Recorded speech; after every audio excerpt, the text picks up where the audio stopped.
বাইরে ধুলোর আস্তরণ জমে যাচ্ছে। আকাশে জমে উঠেছে ধোঁয়াটে মেঘের স্তর। শহর আবারও বৃষ্টিতে ভিজবে। ঘরের বারান্দা, পিচ ঢালা রাস্তাগুলো, জানালার কাচ সবকিছু যেন প্রস্তুত হয়ে আছে বৃষ্টির ছোঁয়ার জন্য। গাছেরা হবে সতেজ, সবুজে মোড়ানো নবজীবনের মতো। চিচা বৃষ্টি ভালোবাসে, তবে তার চেয়েও বেশি ভালোবাসে বৃষ্টির আগ মুহূর্তকে। সেই থমথমে নীরবতা, বাতাসে ঘনিয়ে ওঠা আবেশ, সব মিলিয়ে একটা বিষণ্ণতা ছড়িয়ে দেয়। মনে করিয়ে দেয় ফেলে আসা গল্পগুলো, যেগুলোতে ছিল হারানোর যন্ত্রণা, না পাওয়ার ক্ষত, অথবা নিঃসঙ্গ প্রতীক্ষার দীর্ঘতম সময়। চেঁচা বসে আছে জানালার ধারে, হাতে খোলা উপন্যাসের 266তম পৃষ্ঠা। হঠাৎই থমকে যায়, কপালের ভাঁজে বিস্ময়, ঠোঁটের কোণে একরাশ হতাশা। বিড়বিড় করে বলে ওঠে, অবিরাম বৃষ্টির প্রথম ফোঁটাগুলো কান্নাধুনির হয়ে কাছে এসে পড়েছে। চেঁচার মনে জমে থাকা প্রশ্নগুলোর মতোই।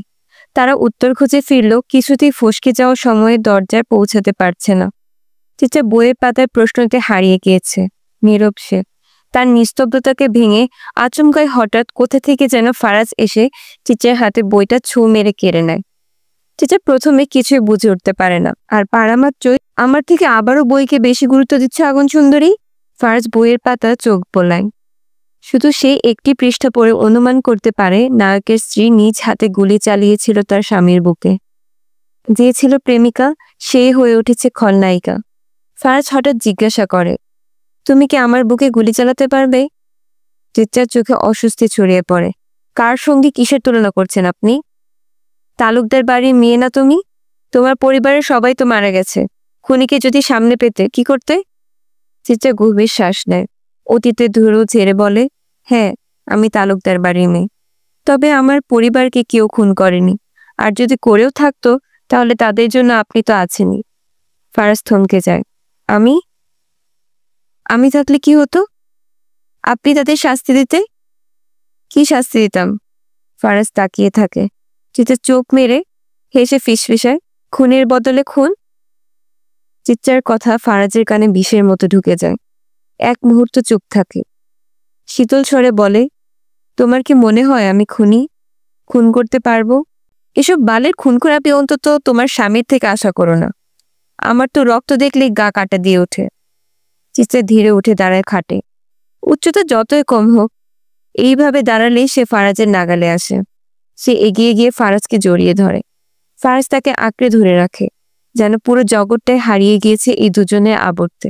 চিচা আবিষ্ট কণ্ঠে ফিসফিসিয়ে বলে, আমি জানি আপনি নির্মল। আপনার হাতে কোনো দাগ নেই, কোনো রক্ত, কোনো পাপও নেই। কিন্তু জানেন তো, চাইলেই পাপকে পবিত্র করা যায়, চাইলেই নিষিদ্ধকেও শুদ্ধ করে মানা যায়। ফারাজ চুপ করে থাকে, অতঃপর চাপা স্বরে বলে, তুমি চাও পাপ শুদ্ধ হোক? পাপ কখনো নিজেকে শুদ্ধ করে না চিচ্চা, বরং শুদ্ধতাকে গ্রাস করাই তার ধর্ম। শব্দেরা আরেকটু ঘনিয়ে আসে। বাইরের বৃষ্টি তখন আর কাচের গায়ে নয়, চিচ্চা আর ফারাজের মনেই বাজছে। প্রশ্ন, আবেগ আর না বলা শব্দের রূপ ধরে। চিচ্চা ফারাজকে ছেড়ে দেয়, হাত বুলিয়ে নিজের চুল ঠিক করে বলে, আপনার মতিগতি ঠিক লাগছে না। ফারাজ হেসে ওঠে, তোমাকে দেখলে ঠিক থাকে কবে? চিচ্চার ঠোঁটে ঝলকে ওঠে বিরক্তি। সামনে থেকে সরুন। কই যাব? মরতে। ফারাজের কণ্ঠে আবারও গম্ভীর হয়।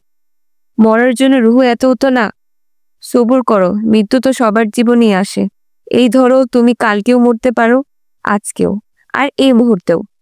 চিচা তাকে ধাক্কা দিতে যায়, কিন্তু ফারাজ চিচ্চার কবজি শক্ত করে ধরে ফেলে। লাগছে। চিচা শ্বাস রুদ্ধ করে বলে, নড়বে না বউজান, নড়লে আরো লাগবে। কি চান আপনি? যদি বলি তোমাকে? চিচ্চা চোখের গভীরে তাকিয়ে ফিসফিসিয়ে বলে, বহু আগেই তো নিজেকে আপনাকে সমর্পণ করে দিয়েছি। ফারাজ চিচ্চার কবজির বাঁধন আরো শক্ত করে। ব্যথায় চিচ্চার চোখে জল জমে ওঠে। ফারাজ তার ডান হাতে বৃদ্ধাঙ্গ দিয়ে সেই অশ্রু মুছে, চোখে এক টুকরো চুম্বন আঁকে। তারপর ধাক্কায় চিচ্চাকে বিছানায় ছুঁড়ে ফেলে। কিন্তু সেই ধাক্কার কোনো হিংস্রতা নেই, ছিল কেবল দাবির অদ্ভুত আকুতি। চিত্তা সব সহ্য করে, কোনো প্রতিরোধ করে না। সে জানে তার স্বামী ঠিক কি চায়। ভয় করছে?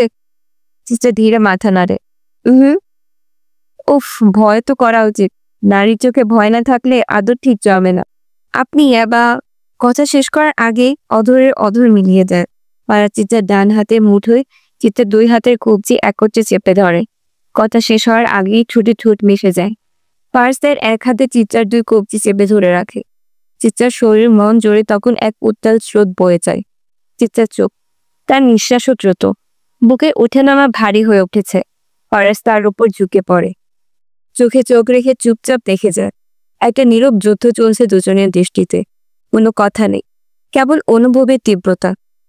চিত্রার ঠোঁট কাঁপে। ফারাজ দেহে হাত বাড়িয়ে তার গাল ছুঁয়ে বলে, আমার ভালোবাসা যদি তোমায় ধ্বংস করে, যদি এই আমিটা তোমায় ভেঙে দেই। চিত্রার শ্বাস আটকে বলে, আমি চাই আপনি আমায় ভাঙুন, নষ্ট করুন, আমার ভেতর যা পবিত্র তাকে চুরি করুন, আমি তাতেই শান্তি খুঁজে নেব। ফারাজের চোখ জ্বলে ওঠে। চিত্রার গলায় ঠোঁট ছুঁয়ে বলে, তুমি নারী ভয়ঙ্কর, আর আমি পুরুষ তোমার ভয়ঙ্করতাকেই ভালোবেসে ফেলেছি। চিত্রার শরীর ধীরে ধীরে ফারাজের ঘনিষ্ঠতায় গনে যেতে থাকে। সে চোখ বন্ধ করে। ফারাজ নিঃশব্দে চিত্রার কপালে চুমু খায়। আমি কেবল তোমার সঙ্গে নিজেকে খুলে দিই চিত্রা, তুমি ছুলেই আমি আর আমি থাকি না। চিত্রা আবার ফারাজকে জড়িয়ে ধরে। চারপাশের বাতাস ভারী হয়ে আসে। ঘরের জানালায় বৃষ্টি নামছে এখনো, কিন্তু ভেতরে এক অন্যরকম ঝড়, যা কেবল হৃদয়ের গভীরতম জায়গায় বয়ে যায়। এক হাতে চিত্রার চুলে আঙ্গুল চালিয়ে ফারাজ তার কানে কানে ফিসফিসিয়ে বলে, আমি তোমায় ভালোবাসি চিত্রাঙ্গনা, পাপের মতোই ভয়ঙ্কর রকমের ভালোবাসি। চিত্রা কাপা কণ্ঠে বলে, আমিও আপনাকে ভালোবাসি, আমার ধ্বংসের শেষ নিঃশ্বাসেও আপনার নাম থাকবে। সন্ধ্যায় আজানের ধ্বনি ছড়িয়ে পড়েছে দূর থেকে। জানালার ওপাশে বৃষ্টির রেশ কিছুক্ষণ থেমেছিল, এখন আবার আগের চেয়ে খানিকটা বেশি ছন্দে নামছে। ঘরের ভেতরে আলো আধারের খোলায় আচ্ছা হয়ে আছে ঘনিষ্ঠ, নিষ্ঠুপ জড়িয়ে থাকা দুইটি শরীর। চিত্রা ফারাজের বুকের উপর মাথা রেখে শুয়ে আছে। তার আঙ্গুলগুলো ধীরে ধীরে ফারাজের বুকে আঁকছে, অনাহত এক চিত্রাকলার রেখা। বুকের রুমগুলো কেটে ফেলছেন কেন? চিত্রের প্রশ্নে মৃদু আক্ষেপ ঝরে পড়ে। ফারাজ এক হালকা নিঃশ্বাস ফেলে।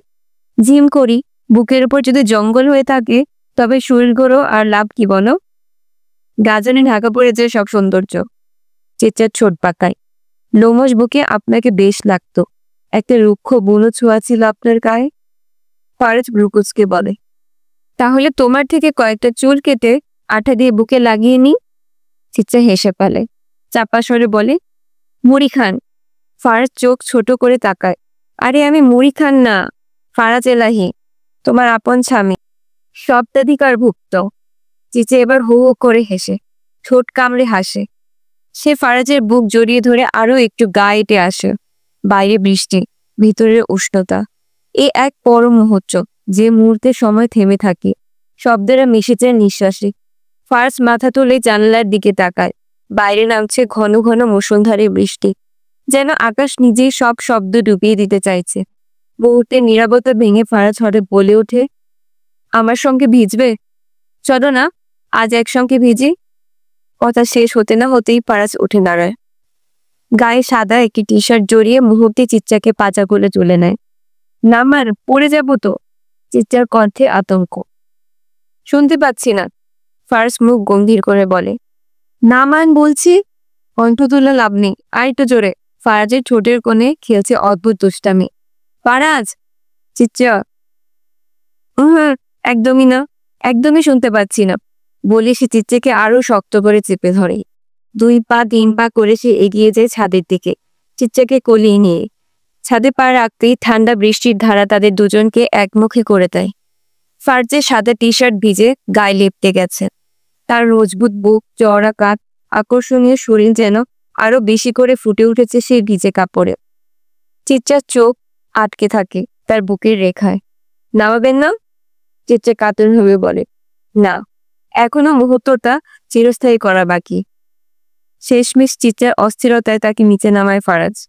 না নামিয়ে উপায় কই? ম্যাডাম তো আবার কোথায় কোথায় গালে চাল ভরে। শিলাবৃষ্টি বেয়ে নামছে। সেই রোমাঞ্চিত ঘন ঘরে তারা একে অন্যের চোখে চোখ রাখে। ছোটি ঠোঁট মেলে দেয়। বৃষ্টি ধুয়ে দেয় সব কৃত্রিমতা। থেকে যায় শুধু ভালোবাসা আর তীব্র এক আকর্ষণ। চিত্রা বারবার ফারাজকে ছুঁতে চায়, কাছে পেতে চায়, অথচ প্রতিবারই মনে হয় সে দৌড়ে সরে যাচ্ছে। মেয়েটা খুব ছোট, ফারাজকে নাগাল পায় না। ফারাজ ধীরে তাকে তুলে ছাদে বাউন্ডারির উপর বসায়। সোজা চিত্রার চোখে চোখ রেখে ফিসফিসিয়ে বলে, এখান থেকে যদি পড়ে যাও? চিত্রা প্রশান্তির কণ্ঠে বলে, আফসোস থাকবে না। জীবনের শেষ মুহূর্তটা যদি আপনার সঙ্গে কাটাই তাহলেই আমি পূর্ণ। ফারাজ তার দুই কাঁধে হাত রাখে। এক মুহূর্তে নীরবতা, চারপাশ থমকে যায়। চিত্রা নিচে তাকায় না, তাকালেই যদি ভয় পায়। আচ্ছা, এখান থেকে পড়ে গেলে কি মৃত্যু নিশ্চিত? ফারাজ তার মুখে খুব কাছে এসে দাঁড়ায়, শ্বাস গায়ে এসে লাগে, ঠোঁটের স্পর্শমাত্র দূরত্ব।